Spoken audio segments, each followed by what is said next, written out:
Welcome to NEET Chennai Madurai வாயிலுங்க. இன்னைக்கு நம்ம வந்து நீட் பயாலஜி அப்படின்ற அந்த சப்ஜெக்டை எப்படி படிக்கலான்ட்டு நிறைய பேருக்கு ஒரு கேள்வி இருக்குங்க. நம்ம கம்பெனியை பொறுத்த வரைக்கும் நீட் ரிப்பீட்டர்ஸ் கிராஷ் கோர்ஸ்லாம் கண்டக்ட் பண்ணிட்டு இருக்கோம். நீங்க வாங்க, நான் உங்களை படிக்க வைக்கிறேங்க. சரியா? நம்பர் கொடுத்துருக்கேன்.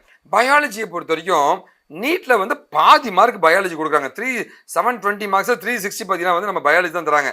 90 கொஸ்டின்ஸ் பக்கம் இருக்குங்க. அதை கரெக்டாக ஆன்சர் பண்ணிங்கன்னா ஈஸியாக நீங்கள் அடிச்சிடலாங்க. ஓகேவா? ஸோ பயாலஜி நீங்கள் அடிச்சிங்கனாவே மேக்ஸிமம் நீட் கிளியர் பண்ண மாதிரி தாங்க. கரெக்டாக பிளான் பண்ணி அடிங்க.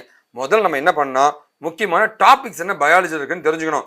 ஜெனிட்டிக்ஸுங்க, ஓகேவா? ரெண்டாவது ஈக்காலஜி, மூணாவது டைவர்சிட்டி ஆஃப் லைஃப்ங்க, ஹியூமன் பிசியாலஜி. ஹியூமன் பிசியாலஜினா என்ன?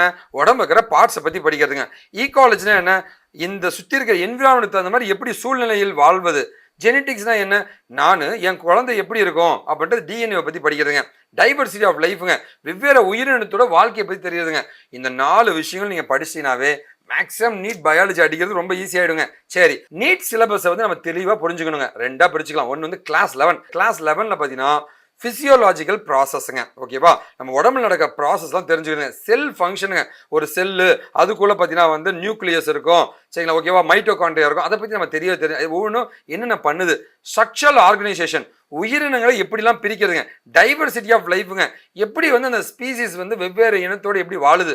இந்த விஷயங்கள் எல்லாத்தையுமே வந்து கிளாஸ் 11ல் நீங்கள் படிச்சுக்கணும். கிளாஸ் 12ல் வந்து ரீப்ரொடக்ஷன். முக்கியமாக ரீப்ரொடக்ஷனாக வந்து உயிரணு எப்படி உருவாகுது, ஒரு குழந்தை எப்படி உருவாகுதுங்க. அந்த உருவாகும் பொழுது என் குழந்தை என்ன மாதிரி தான் இருக்குது, ஜெனிட்டிக்ஸுங்க. ஓகே, எனக்கு ஒரு சக்கரை நோய் இருக்குன்னு வச்சுக்கலாம். அந்த சக்கரை நோய் வந்து அப்பாவுக்கு இருக்குன்னா பிள்ளைக்கு இருக்குன்றாங்களே, அதுதான் ஜெனிட்டிக்ஸுங்க. அதோட பயாலஜி அண்ட் ஹியூமன் வெல்ஃபேர், ஒரு மனிதன் வந்து எப்படிலாம் உயிர் வாழ்றது, எந்த மாதிரி இருந்தால் வாழ முடியும், அண்ட் ஈகாலஜி அண்ட் என்விரான்மெண்ட்டுங்க. இது எல்லாமே இன்டர் ரிலேட்டடுங்க. கிளாஸ் சொல்ல இது முக்கியமான டாபிக்ஸ் நீங்கள் படிச்சு வச்சுக்கணும். ஓகேவா? சரி, இப்போ நம்ம என்ன பண்ணோம்னா வந்து நம்ம ஒரு சிலபஸ் வந்து கவர் பண்ண ஆசைப்படுறீங்க. ஒரு ஸ்டடி பிளான் உங்களுக்கு சொல்லி தட்டுமா? ஸ்டடி பிளான் என்னன்னா வந்து முதல்ல வந்து ஃபேஸ் 1 என்ன பண்ணுறேன்னா, கம்ப்ளீட்டாக என்சிஆர்டி புக்கில் இருக்கிற எல்லாத்தையும் படிச்சுடு. ஓகேவா? அதில் இருக்கிறது எல்லாத்தையும் நோட்ஸை அழகாக எழுதி வச்சுக்கோ. அடுத்து 2வது அந்த நோட்ஸை வச்சு ரிவைஸ் பண்ணணும். ஸோ இந்த மாதிரி வந்து ஃபேஸ் 1 ஃபேஸ் 2 2ஆக பிரித்து பண்ணிங்கன்னா ஈஸியாக அடிச்சிடலாம். சரி, அடுத்ததான் என்ன பண்ணணும்னா வந்து ஃபேஸ் 3ங்க. ஃபேஸ் 3 பார்த்தீங்கன்னா வந்து ப்ரீவியஸ் இயர் பேப்பர்ஸ் நீங்கள் சால்வ் பண்ணணும். ஓகேவா? அப்படி சால்வ் பண்ணுறதுனா என்ன பண்ணுறதுன்னா எம்சிக்கு ப்ராக்டிஸ் நீங்கள் பண்ணணுங்க. ஓகேவா? நீங்களே வந்து சின்ன சின்ன டெஸ்ட்டை எழுதி பார்க்கணும். ஓகேவா? ஸோ 4வதா வந்து ஃபேஸ் 4 ஃபேஸ் 3லேயே 2த்தையும் நான் கொண்டு வந்துட்டேங்க. ஓகேவா? ஸோ எம்சிக்யூ ப்ராக்டிஸை நீங்கள் ரெகுலராக பண்ணிட்டு இருக்கணும். இந்த 4மே பண்ணீங்கன்னா ஈஸியாக நீங்கள் கிளியர் பண்ணிடலாம். சரி, அடுத்து நம்ம என்ன பண்ணோம்னா வந்து எப்பவுமே வந்து ஒரு டெக்ஸ்டுவல் கண்டென்ட்டை வந்து ஒரு கிராஃபிக்கல் ஃபார்மெட்டாக மாற்றிருங்க. பொம்மை மூலமாக நீங்கள் படிச்சீங்கன்னா ஈஸியாக படிக்க முடியும். ஓகேவா? இது வந்து இது பண்ணுது, அது வந்து அது பண்ணுது அப்படின்ற மாதிரி கிராஃபிக்கல் ஃபார்மெட்டில் போட்டு பிக்சர்ஸாக போடுங்க. அப்படி பிக்சர்ஸாக போட்டிங்கன்னா ஈஸியாக இருக்குங்க.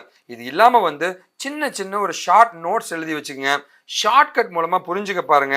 அது மூலமாக வந்து சின்ன சின்ன விஷயங்களை ஈஸியாக நீங்கள் மெமரைஸ் பண்ண முடியும்.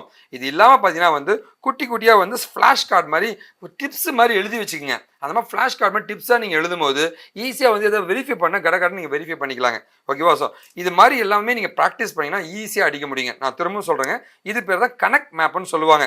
கனெக்ட் மேப்னா என்ன அண்ணா அப்படின்னு கேட்டிங்கன்னா வந்து ஸோ ஒரு பிரெயின் இருக்குன்னா பிரெயினில் இந்த பார்ட் இது பண்ணும், அந்த பார்ட் அந்த பண்ணும், இந்த பார்ட் இந்த பண்ணிட்டு கனெக்ட் பண்ணி ஒரு பிரெயினுக்கானது நம்ம படிச்சிட்டோம்.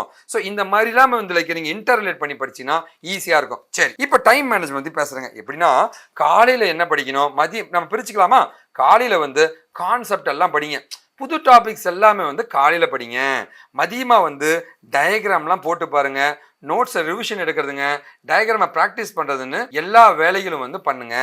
ஓகேவா? ஈவினிங்கில் பார்த்தீங்கன்னா வந்து சாம்பிள் கொஷின்ஸ்லாம் சால்வ் பண்ணி பாருங்கள். நைட்டு வந்து படித்து எல்லாத்தையும் ஒரு மாதிரி ரீகேப் பண்ணிவிட்டு ஃபார்முலாலாம் எழுதி பாருங்கள். இந்த மாதிரி பண்ணும்போது ஆட்டோமேட்டிக் டெய்லி இதை ஃபாலோ பண்ணுங்கள். நீங்கள் டாக்டருங்க, அவ்வளோதாங்க, முடிஞ்சுங்க. சரி அண்ணா, ஒரு வாரத்துக்கு ஒரு பிளான் சொல்லுங்கண்ணா அப்படின்னு கேட்டிங்கன்னா மண்டேலேருந்து சனிக்கிழமை வரைக்கும் படிக்கணும், ப்ராக்டிஸ் பண்ணுங்க.